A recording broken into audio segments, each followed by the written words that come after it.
Hello दोस्तों, एक बार फिर से आ गए हैं हम। आइसोमेराइज्म पर हम लोगों ने काफी बातें कर ली है। आज के क्लास में फिर से एक छोटा point EZ and RS configuration के बारे में हम लोग समझने की कोशिश करेंगे कि ये क्या चीजें, मतलब ये क्या होता है और इसको हम कैसे पता लगाएंगे। ओके, तो सपोज अपने पास एक एल्कीन है, कार्बन कार्बन डबल बॉन्ड। इस कार्बन पर कोई भी दो अलग अलग ग्रुप लगा दो। जैसे कह दो यहां पर हमने लगा दिया क्लोरीन और यहां पर लगा दिया ब्रोमीन। फिर इस कार्बन पर भी इसी तरह से कुछ भी दो अलग अलग ग्रुप, एनीथिंग। चलो ऐसा करते हैं हम लोग, क्लोरीन और ब्रोमीन को यहां लगा देते हैं, क्लोरीन एंड ब्रोमीन। और इस कार्बन पर फिर से कुछ दो अलग अलग ग्रुप्स। चलो एक लगा देते हैं CH2I और यहां पर लगा देते हैं CCl3। इस एल्कीन में जियोमेट्रिकल आइसोमेराइज्म पॉसिबल है। यहाँ पर दो अलग अलग ग्रुप्स हैं, यहाँ पर भी दो अलग अलग ग्रुप्स हैं, तो जियोमेट्रिकल आइसोमेराइज्म पॉसिबल है। एक तो ये खुद हो जाएगा और दूसरा जियोमेट्रिकल आइसोमर अगर हमें इसका बनाना हो तो कह दो कि इन दोनों को फिक्स रखो, मतलब चाहे यहाँ पर कहीं एक जगह चीजों को फिक्स रखो, दूसरी जगह पर बदल दो। तो हमने चलो इसको फिक्स रखा और इन दोनों को आपस में चेंज कर दिया। तो ये जो है दूसरा जियोमेट्रिकल आइसोमर बनकर के तैयार हो गया। दो ही जियोमेट्रिकल आइसोमर हो सकते हैं अगर एक कार्बन कार्बन डबल बॉन्ड एक बार है, दोनों तरफ दो दो अलग अलग ग्रुप्स लगे हुए हैं, तो कुल मिलाकर के दो जियोमेट्रिकल आइसोमर्स बनाए जा सकते हैं और हमने दोनों को बना दिया। राइट, अब इन दोनों जियोमेट्रिकल आइसोमर्स में से एक को हम लोग कहेंगे कि एक का कॉन्फ़िगरेशन E होगा और दूसरे का कॉन्फ़िगरेशन Z होगा। किसी एक का E है, किसी दूसरे का Z है, वही हम लोगों को पता लगाना है कि किसका E और किसका Z। तो इन दोनों ग्रुप्स में से एक ग्रुप को हम पहला ग्रुप कहेंगे और एक ग्रुप को दूसरा ग्रुप कहेंगे। किसको पहला कहेंगे, किसको दूसरा कहेंगे, वो हमको थोड़ा सा समझना पड़ेगा। इन दोनों में से किसका एटॉमिक नंबर बड़ा है, तो क्लोरीन की तुलना में ब्रोमीन का एटॉमिक नंबर बड़ा होता है। तो जिसका एटॉमिक नंबर बड़ा होगा उसे फर्स्ट प्रायोरिटी,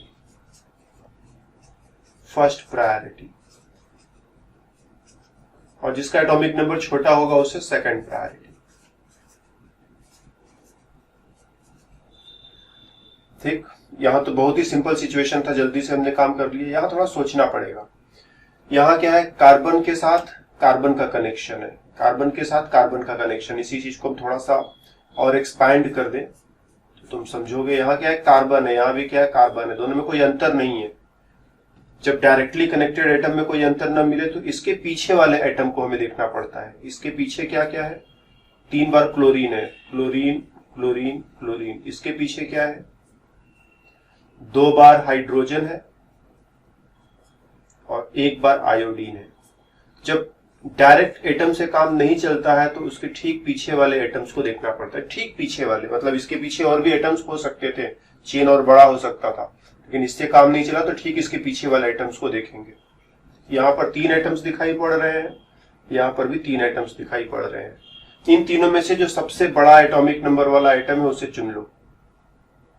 इसी तरह से इन तीनों में से भी जो सबसे बड़ा एटॉमिक नंबर वाला एटम है उसे चुन लो। तीनों का एटॉमिक नंबर सेम है, चलो किसी एक को पकड़ लिया। अब इन दोनों में तुलना करो, जिसका एटॉमिक नंबर बड़ा होगा उसे फर्स्ट प्रायोरिटी दे दी जाएगी। तो आयोडीन का एटॉमिक नंबर बड़ा, क्लोरीन का एटॉमिक नंबर छोटा, तो इसे फर्स्ट प्रायोरिटी मिल जाएगी और इसे जो है सेकंड प्रायोरिटी मिल जाएगी। तो इस वाले साइड पर तो बड़ा ही आसान था। तो डायरेक्टली कनेक्टेड एटम क्लोरीन और ब्रोमीन, दोनों में अंतर दिखाई पड़ा। क्लोरीन हल्का एटम है, इसका एटॉमिक नंबर कम है। ब्रोमीन बड़ा आइटम है, उसका एटॉमिक नंबर ज्यादा है, इसका एटॉमिक नंबर 17 होता है, इसका एटॉमिक नंबर 35 होता है। पीरियोडिक टेबल में जानते हो ना, फ्लोरीन के नीचे क्लोरीन, उसके नीचे ब्रोमीन, उसके नीचे आयोडीन, नीचे की तरफ एटॉमिक नंबर बढ़ता जाएगा। तो छोटा एटॉमिक नंबर, बड़ा एटॉमिक नंबर, बड़े वाले एटॉमिक नंबर को कह दिया फर्स्ट प्रायोरिटी, छोटे वाले एटॉमिक नंबर को कह दिया सेकंड प्रायोरिटी। इधर CCl3 और CH2I में डायरेक्टली कनेक्टेड एटम को देखें तो कार्बन और कार्बन जो कि आपस में इक्वल है, तो यहां पर डिसीजन नहीं किया जा सकता। इसके पीछे वाले एटम्स को देख रहे हैं, इसके पीछे डायरेक्टली कनेक्टेड 3 एटम्स हैं और इसके पीछे फिर से 3 एटम्स हैं। इन तीनों में से जो सबसे बड़ा एटॉमिक नंबर हो सकता था और इन तीनों में से जो सबसे बड़ा एटॉमिक नंबर हो सकता था पकड़ लिया और दोनों में तुलना करा ली, और तुलना करके देखा तो ये बड़ा एटॉमिक नंबर है फर्स्ट और जो छोटा एटॉमिक नंबर है सेकंड। तो अब हम कह सकते हैं कि ये फर्स्ट है, फर्स्ट प्रायोरिटी, और ये जो है सेकंड प्रायोरिटी। अगर फर्स्ट और फर्स्ट सेम साइड पर दिखाई पड़े तो कहते हैं Z, और फर्स्ट और फर्स्ट अपोजिट साइड पर दिखाई पड़े तो कहते हैं E, क्योंकि यहां पर फर्स्ट और फर्स्ट अपोजिट साइड पर है, इसीलिए बोलेंगे इस वाले एल्कीन का कॉन्फ़िगरेशन जो है E है। डेफिनेटली दूसरे वाले का Z आएगा, क्योंकि क्लोरीन ब्रोमीन में ब्रोमीन की प्रायोरिटी फर्स्ट होगी, राइट, और CH2I और CCl3 में जहां पर आयोडीन लगा उसी की प्रायोरिटी फर्स्ट होगी। तो फर्स्ट और फर्स्ट सेम साइड पर है तो ये Z एल्कीन। तो दो आइसोमर्स जो बनते हैं, जियोमेट्रिकल आइसोमरिज्म की बात करोगे, कार्बन कार्बन डबल बॉन्ड के अराउंड जियोमेट्रिकल आइसोमरिज्म की बात करोगे तो दो आइसोमर्स बनेंगे, दोनों में से एक E होगा दूसरा Z होगा। वो हमें खोजना पड़ता है। कैसे खोजना पड़ता है? दोनों ग्रुप्स की प्रायोरिटी फर्स्ट और सेकंड, इधर भी दोनों ग्रुप्स की प्रायोरिटी फर्स्ट और सेकंड, फर्स्ट और फर्स्ट सेम साइड पर तो Z हो जाएगा, फर्स्ट और फर्स्ट अपोजिट साइड पर तो E हो जाएगा। और प्रायोरिटीज कैसे पता करते हैं? पहले तो डायरेक्टली कनेक्टेड एटम को चेक करेंगे, अगर डायरेक्टली कनेक्टेड एटम से काम न बने तो उसके पीछे वाले कनेक्टेड एटम को चेक करेंगे। एक और एग्जांपल तुम्हारे लिए लिया जा सकता है, कह दो कार्बन कार्बन डबल बॉन्ड, यहां पर एक H और एक D, और इधर जो है CH2 CH3 और यहां पर CH2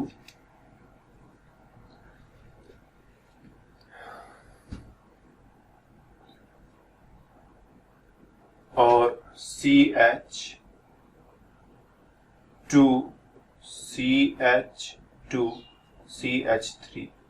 कुछ इस तरह का सिचुएशन है। इन दोनों में कंपैरिजन करना है। यहाँ पर ये हाइड्रोजन, ये भी हाइड्रोजन का ही आइसोटोप है, atomic number 1 and atomic number 1, दोनों का एटॉमिक नंबर सेम दिखाई पड़ रहा है। कभी कभी ऐसा भी आ जाएगा, आइसोटोप्स आ जाएंगे। हम लोग जानते हैं ना कि हाइड्रोजन और ड्यूटेरियम एक दूसरे के आइसोटोप्स। अगर दोनों आइसोटोप्स में कंपैरिजन करना हो तो जो हैवियर आइसोटोप है, जो बड़ा वाला भारी वाला हैवी वाला आइसोटोप है, उसे फर्स्ट प्रायोरिटी दे दोगे। तो इसे मिली फर्स्ट प्रायोरिटी और डेफिनेटली इसे मिलेगा सेकंड प्रायोरिटी। इधर क्या है, कार्बन कार्बन मैच कर जा रहा है, थोड़ा लड़ाई लंबी चलेगी। तो carbon carbon double bond, directly connected atom है कार्बन, इसके पीछे कार्बन, तो यहां पर फैसला नहीं हो पाया। कार्बन को 4 बॉन्ड्स बनाने होते हैं, तो इसके बाकी के 3 बॉन्ड्स जरा चेक करो और इसके भी बाकी के 3 बॉन्ड्स जरा चेक करो। तो 2 तो हाइड्रोजन है तो कह दो H और H, 2 हाइड्रोजन के बाद एक CH2 है तो CH2 का कार्बन पकड़ो।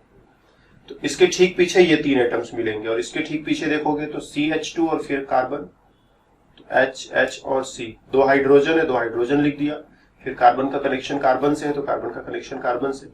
यहां पर भी देखो कोई अंतर नहीं मिला। अब इसके भी पीछे चलो, हाइड्रोजन के पीछे तो कुछ नहीं मिलेगा, कार्बन के पीछे फिर से 3 ग्रुप्स मिलेंगे, इस कार्बन के पीछे फिर से 3 ग्रुप्स और मिलेंगे, क्योंकि कार्बन को 4 बॉन्ड्स बनाना होता है।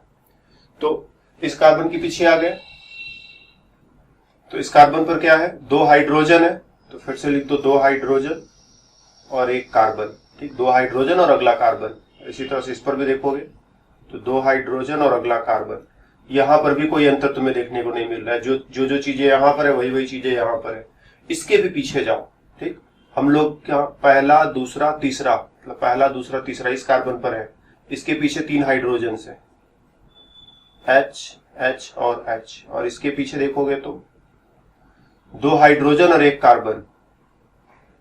तो यहां पर देखो तुम्हें अंतर देखने को मिल रहा है, यहां पर कोई अंतर नहीं मिला, ठीक, यहां पर भी कोई अंतर नहीं मिला, यहां पर भी कोई अंतर नहीं मिला, लास्ट में चलते चलते यहां पर देखो अंतर मिल रहा है। यहां H है, यहां HC है, सी मतलब इसका एटॉमिक नंबर बड़ा होगा, एटॉमिक नंबर बड़ा होगा तो बोलेंगे ये फर्स्ट प्रायोरिटी इसको मिल जाएगी। तो कभी कभी जरूरत पड़ने पर काफी दूर तक जाना पड़ सकता है, इसीलिए हमने डिफिकल्ट नहीं, थोड़ा सा लंबा एग्जाम्पल ले लिया कि थोड़ी दूर तक हम लोगों को लड़ाई लड़नी पड़ेगी। डिफिकल्ट नहीं है, हम तो सीधे सीधे देखकर बता सकते थे कि इसको फर्स्ट प्रायोरिटी मिलेगी, इसको सेकंड प्रायोरिटी मिलेगी, और एक बार इस एक्सपीरियंस को लेने के बाद अगली बार तुमको भी कुछ करना नहीं पड़ेगा, देखते ही बता दोगे कि इसे फर्स्ट प्रायोरिटी मिलेगी और इसे सेकंड प्रायोरिटी मिलेगी। तो फर्स्ट और फर्स्ट सेम साइड पर है तो हम बोलेंगे ये एल्कीन कैसा है, जेड टाइप का एल्कीन है। तो इस तरह से जरूरत पड़ने पर पहले लेवल पर तुलना करो, पहले लेवल से काम नहीं बनता है तो दूसरे लेवल पर, उससे काम नहीं बनता है तो उसके पीछे लगे हुए आइटम्स तीसरे लेवल पर, उससे भी काम नहीं बनता है तो चौथे लेवल्स पर चलते चले जाओ, कहीं ना कहीं जहां पर अंतर मिलेगा वहां पर बात करेंगे हम लोग। ठीक, बड़ा वाला एटॉमिक नंबर कार्बन, छोटा एटॉमिक नंबर हाइड्रोजन। कार्बन को देखते हुए इस ग्रुप को फर्स्ट प्रायोरिटी दे दी और हाइड्रोजन को देखते हुए इस ग्रुप को सेकंड प्रायोरिटी दे दी, और फर्स्ट प्रायोरिटी सेम साइड पर है तो हमने कह दिया जेड टाइप का एल्कीन। Right, okay. एक और बहुत ही अच्छा एग्जाम्पल यहां पर, चलो हमने कह दिया कि आयोडीन है और ब्रोमीन है, एक तरफ आसान रख देते हैं और एक तरफ CH2OH एंड CHO। इन दोनों में तो जानते हैं आयोडीन का एटॉमिक नंबर बड़ा है, आयोडीन बन गया फर्स्ट और ब्रोमीन बन गया सेकंड। इन दोनों में थोड़ा ध्यान से सोचना होगा। CH2OH और CHO, स्ट्रक्चर जरा बनाए इनका। CH2OH मतलब कार्बन और CHO मतलब भी कार्बन, पहले लेवल पर दोनों बराबर है। इसके पीछे क्या है, दो हाइड्रोजन है H2 और एक OH है OH। तो हमें अभी इस H वगैरह से मतलब नहीं है, हमें कार्बन के साथ डायरेक्टली नेक्स्ट कनेक्टेड एटम्स को पकड़ना था, तो HO पकड़ो और आगे वाले H को इग्नोर करो। CHO में क्या है, C है, H है और डबल बॉन्ड O है। ठीक, ध्यान देना जब भी डबल बॉन्ड O आएगा, जैसे कार्बन डबल बॉन्डेड ऑक्सीजन है तो इसको तुम ऐसे मानोगे, this is equal to carbon connected with two oxygens.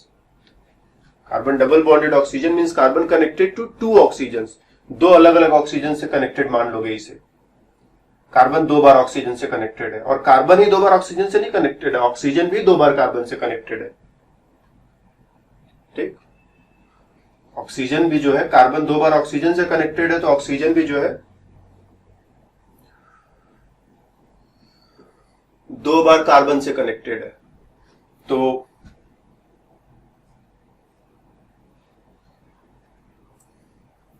इसके पीछे कार्बन लगा दिया तो कार्बन का कनेक्शन दो बार ऑक्सीजन के साथ,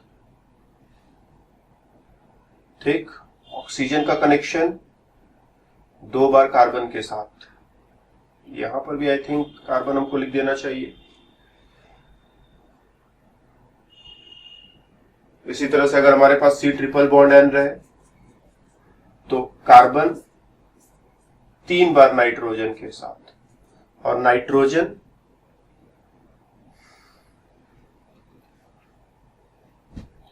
यहां पर थोड़ा सा गलत ऊपर हमने कर दिया, उसको सही कर लेते हैं अभी।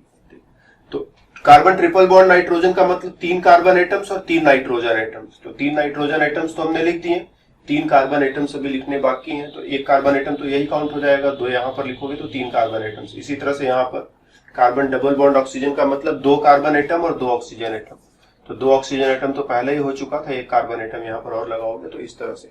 या फिर अगर तुम्हारे लिए हम चीजों को सिंपल बना दे तो बस इतना ही कहना काफी रहेगा। ठीक, बाकी चीजों को तुम भूल जाओ। C डबल बॉन्ड O को इस तरह से ट्रीट करो, C ट्रिपल बॉन्ड N को इस तरह से ट्रीट करो, आगे की चीजों को इग्नोर करो, जरूरत नहीं पड़ेगी तुम्हें, कहीं भी इसकी जरूरत नहीं पड़ेगी। ठीक, इतने में तुम्हारा सारा काम हो जाएगा। और जिस दिन तुम्हें जरूरत पड़ेगी, तुम अगर इतना जानते हो तो वो छोटा सा पॉइंट है, खोज करके अपने से कहीं ना कहीं से तुम निकाल ले जाओगे। यहाँ ज्यादा बताने के चक्कर में क्या होता है, सब गड़बड़ हो जाता है।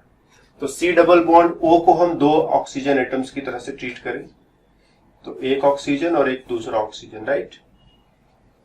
ठीक, यहां पर हमने कॉम्प्लिकेशन हटा दिया है, बस काम की बात कही। इसके बाद थोड़ी बात और भी हो सकती थी कि दो बार कार्बन भी होना है तो एक कार्बन तो यहां पर है, एक कार्बन और लगा दो।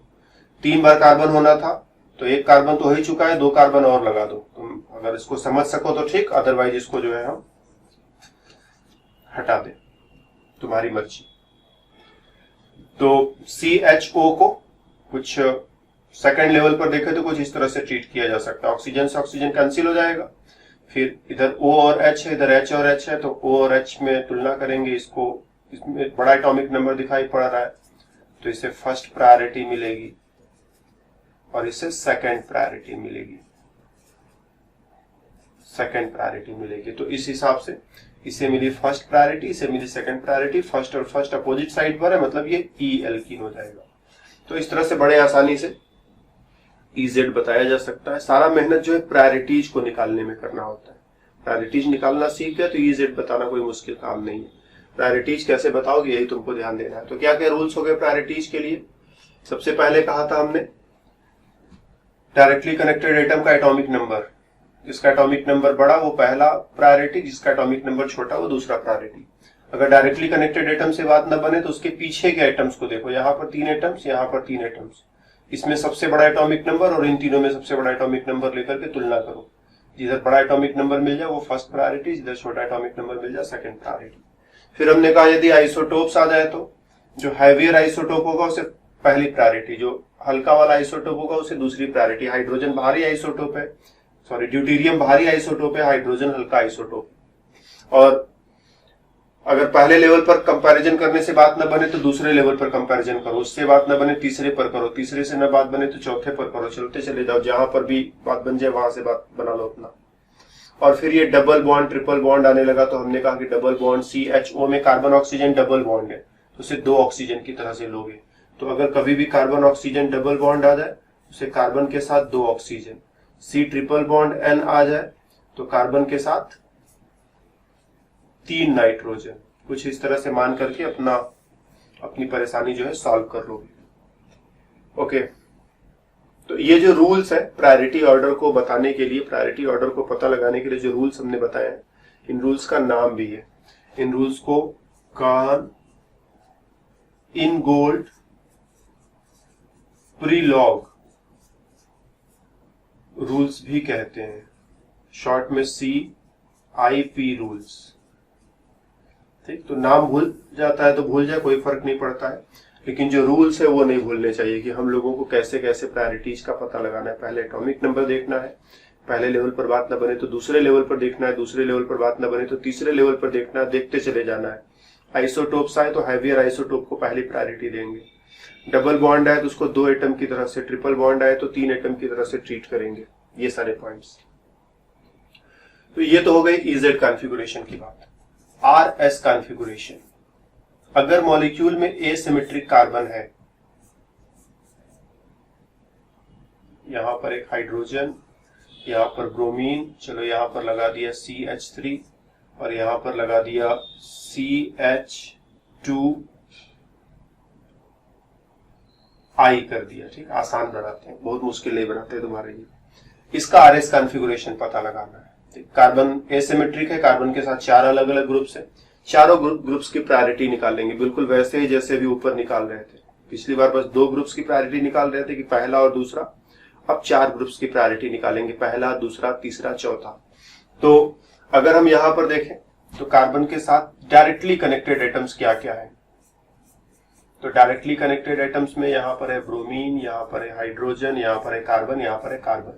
हैवीएस्ट एटॉमिक नंबर, सबसे बड़ा एटॉमिक नंबर, सबसे लार्जेस्ट एटॉमिक नंबर ब्रोमीन का है, इसे पहली प्रायोरिटी मिल जाएगी। और जो सबसे छोटा एटम है हाइड्रोजन, उसे चौथी प्रायोरिटी मिल जाएगी। इन दोनों में दूसरा और तीसरा फाइट चल रहा है।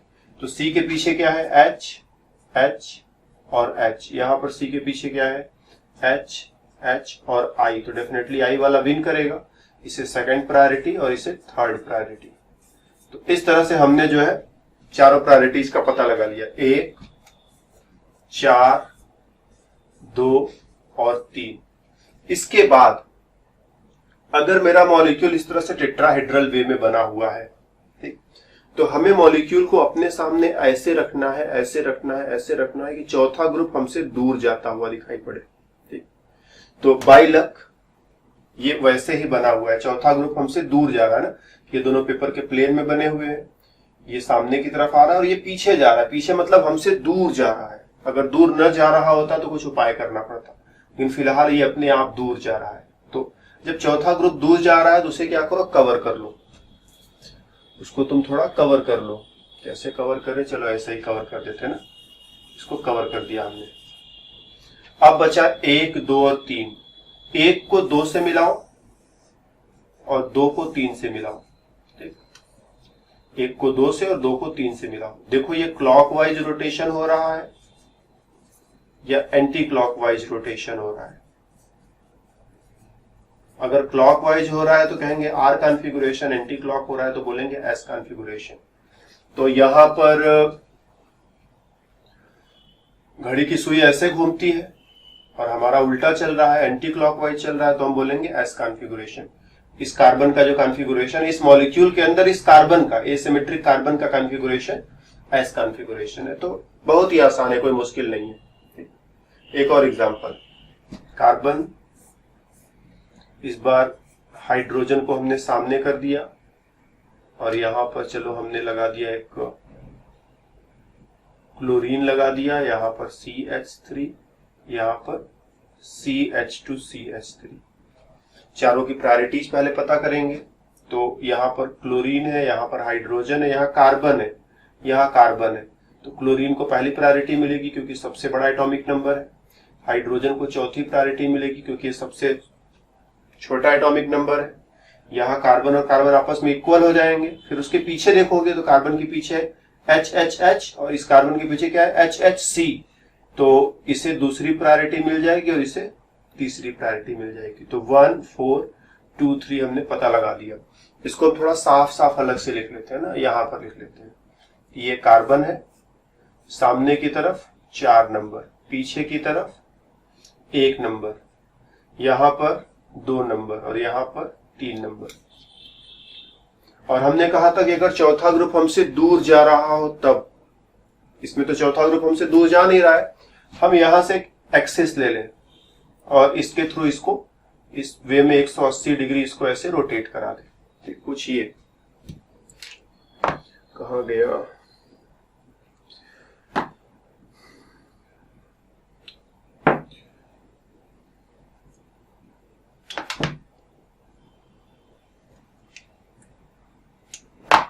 कुछ सिचुएशन ऐसा होगा ना, ये है तुम्हारा टेट्राहेड्रल बॉन्ड। मान लो इसको ये आगे है, इसको पीछे करना, तो उसको क्या करोगे, इसको इस तरह से 180 डिग्री घुमा दो। तो घुमाओगे 180 डिग्री तो क्या होगा, ये जो आगे है वो पीछे चला जाएगा, जो पीछे है वो आगे चला जाएगा और ये दोनों भी आपस में बदल जाएंगे। यहाँ थोड़ा हमने गलत लिख दिया, ये 2 लिखना था ना। तो 1, 4, 2, 3।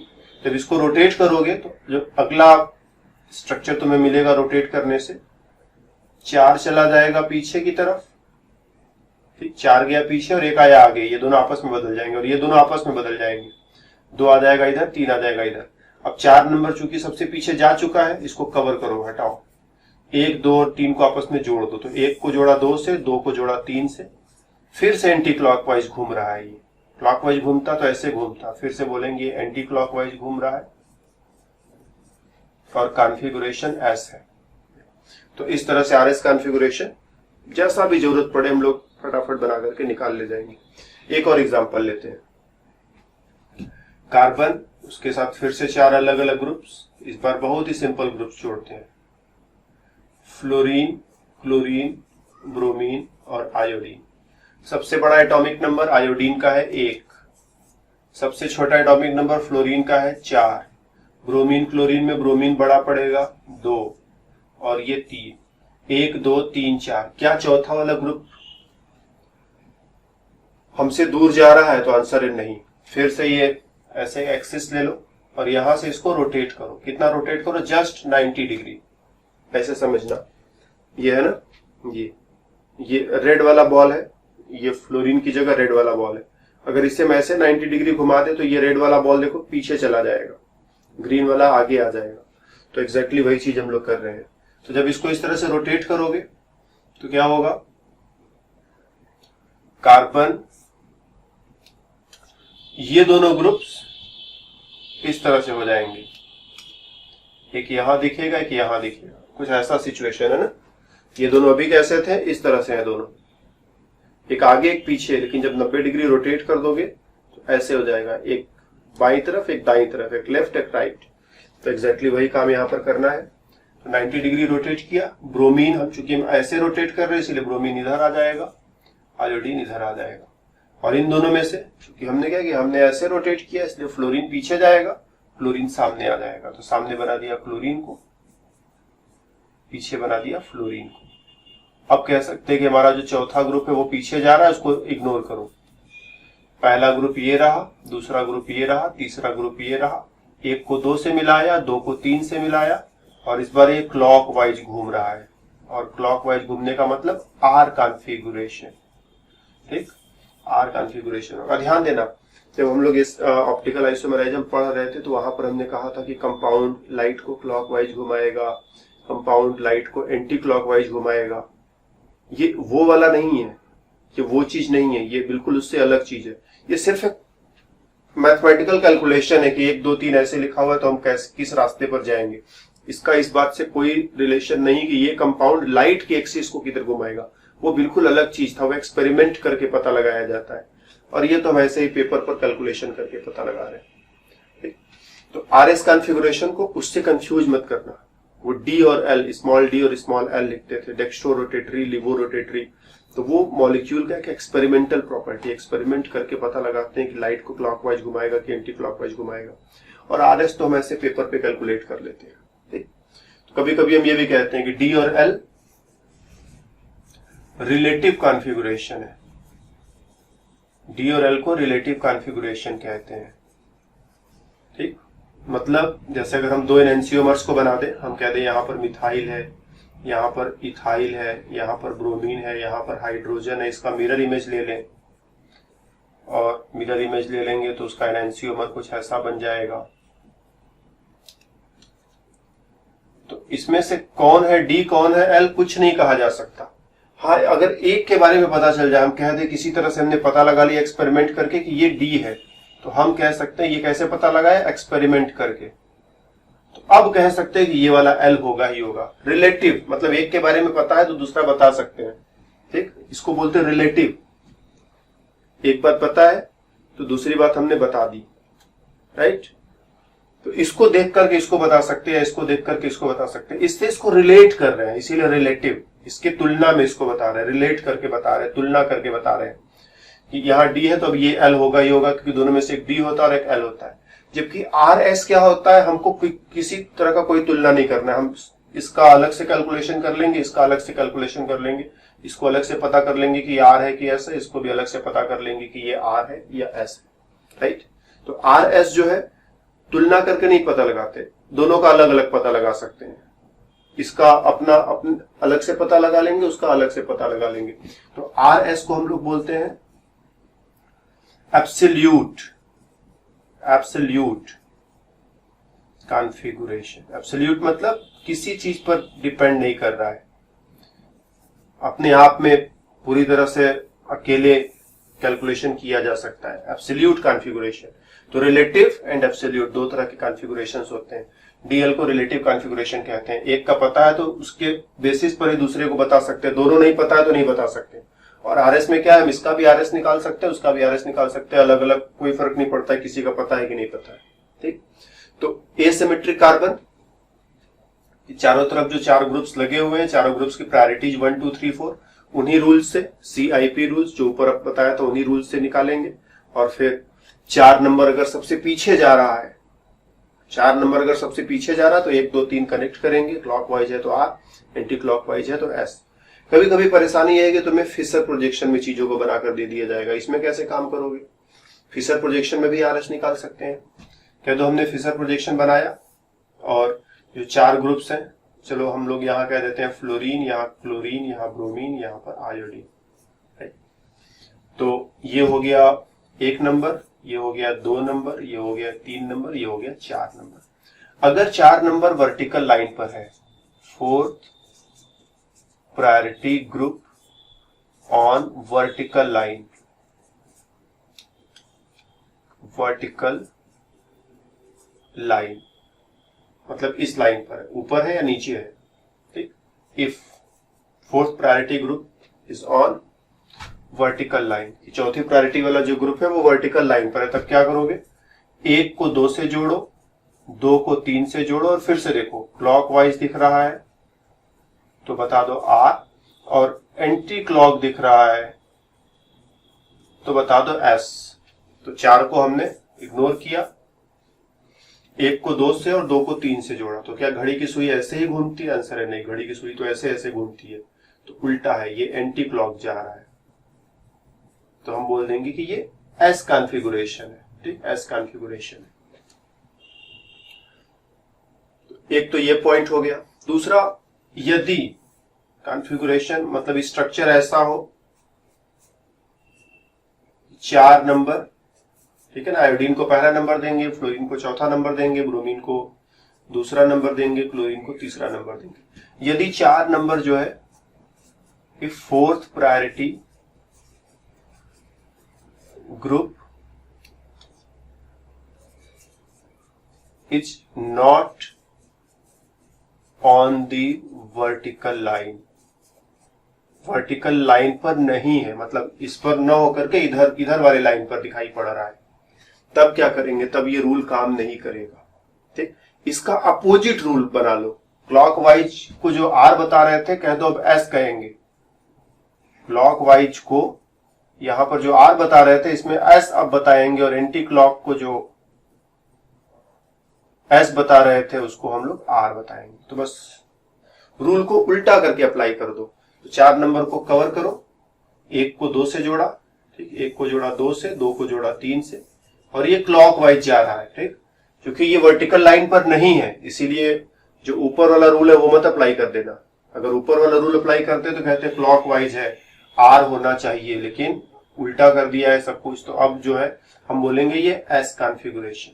तो इस तरह से फिशर प्रोजेक्शन में अगर हमारे पास मॉलिक्यूल बना रहे तो फिशर प्रोजेक्शन में भी बड़े ही आसानी से देख करके हम लोग RS निकाल सकते हैं। बस ये है कि फिशर प्रोजेक्शन में 2 रूल्स हमें देखने पड़ेंगे, एक तो सीधा सीधा रूल है और दूसरा रूल क्या है उसी का उल्टा कर दिया तो दूसरा वाला भी बन गया। तो जिसको बात समझ में आ गई उसको कुछ कहना ही नहीं पड़ता है। सो चौथा ग्रुप अगर वर्टिकल लाइन पर है तो 1 को 2 से, 2 को 3 से जोड़ो, क्लॉकवाइज मतलब R, एंटी क्लॉक मतलब S। और यदि चौथा ग्रुप वर्टिकल लाइन पर नहीं है तो चीजों को तुम उल्टा कर लोगे। कभी कभी ऐसा भी होगा एक मॉलिक्यूल में 2 या 3 एसिमेट्रिक कार्बन हो जाए, जैसे यहां पर हम कहते हैं ब्रोमीन है, हाइड्रोजन है, मिथाइल है, क्लोरीन है, हाइड्रोजन है, मिथाइल है, इसमें 2 एसिमेट्रिक कार्बन है।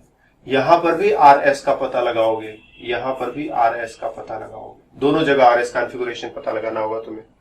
तो RS कॉन्फ़िगरेशन जैसे यहां पता लगाए तो इस कार्बन पर क्या क्या चीजें कनेक्टेड है, एक तरफ ब्रोमीन, दूसरी तरफ हाइड्रोजन, ऊपर कार्बन, नीचे भी इसके नीचे यहाँ कार्बन ही मिलेगा ना। सबसे बड़ा एटॉमिक नंबर 1, सबसे छोटा एटॉमिक नंबर 4। इन दोनों में देखें इसके पीछे क्या है, HHH, तो HHH, और इसके पीछे क्या है, इसके पीछे एक तरफ क्लोरीन, एक तरफ हाइड्रोजन, एक तरफ कार्बन, तो एक तरफ क्लोरीन, एक तरफ हाइड्रोजन और एक तरफ कार्बन। तो इन दोनों में कौन सा बड़ा है? तो डेफिनेटली कार्बन कार्बन कैंसिल हो जाएंगे, HHH और HC क्लोरीन कंपैरिजन करोगे तो ये सेकंड प्रायोरिटी मिल जाएगा, इसे थर्ड प्रायोरिटी मिल जाएगा। तो 1 2 3 4 चारों को पता लगा लिया। क्या अपना चौथा नंबर वर्टिकल लाइन पर है? आंसर है नहीं। अगर वर्टिकल लाइन पर होता तो क्या कहते हैं, क्लॉकवाइज मतलब R, एंटी क्लॉक मतलब S, लेकिन वर्टिकल लाइन पर है नहीं तो उल्टा बताएंगे। अब की बार 4 नंबर को पहले कवर कर दो, ठीक, फिर 1 से 2 पर और 2 से होते हुए 3 पर जाओ, तो ये क्लॉकवाइज घूम रहा है। अगर ये वर्टिकल लाइन पर रहा होता तो बोलते R, लेकिन वर्टिकल लाइन पर है नहीं तो बोलेंगे S, तो इसका पता चल गया S।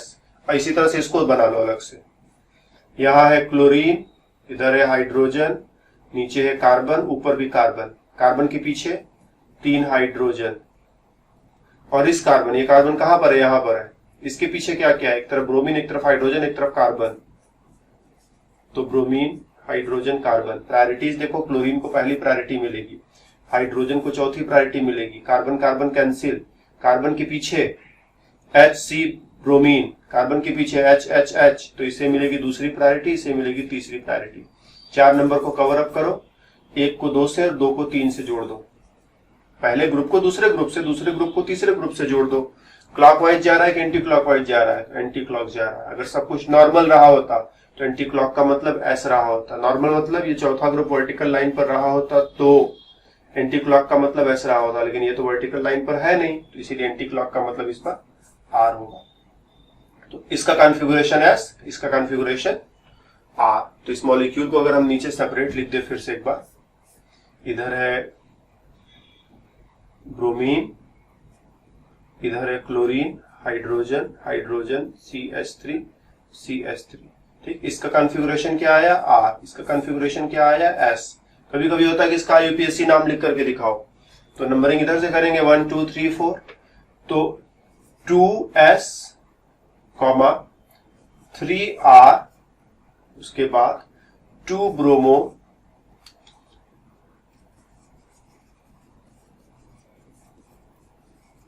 3 क्लोरोब्यूटेन।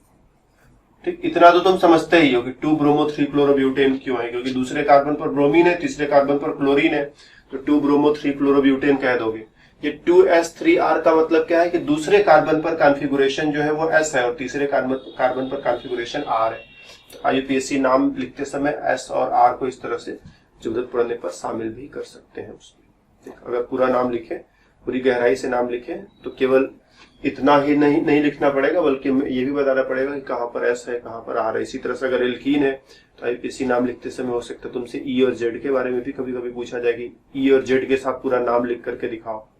तो इस वे में जरूरत के अनुसार हम लोग प्रायोरिटीज का पता करेंगे। एक बार प्रायोरिटीज पता चल जाए तो उससे EZ, RS कुछ भी पता लगा सकते हैं। तो इस क्लास में मेरी तरफ से इतना ही। EZ और RS के कुछ एप्लीकेशंस, EZ का तो नहीं लेकिन RS के कुछ छोटे छोटे एप्लीकेशंस हैं, उनको हम लोग एक दूसरे क्लास में देखने की कोशिश करेंगे। इस क्लास में इतना ही, चलते हैं, फिर मिलेंगे।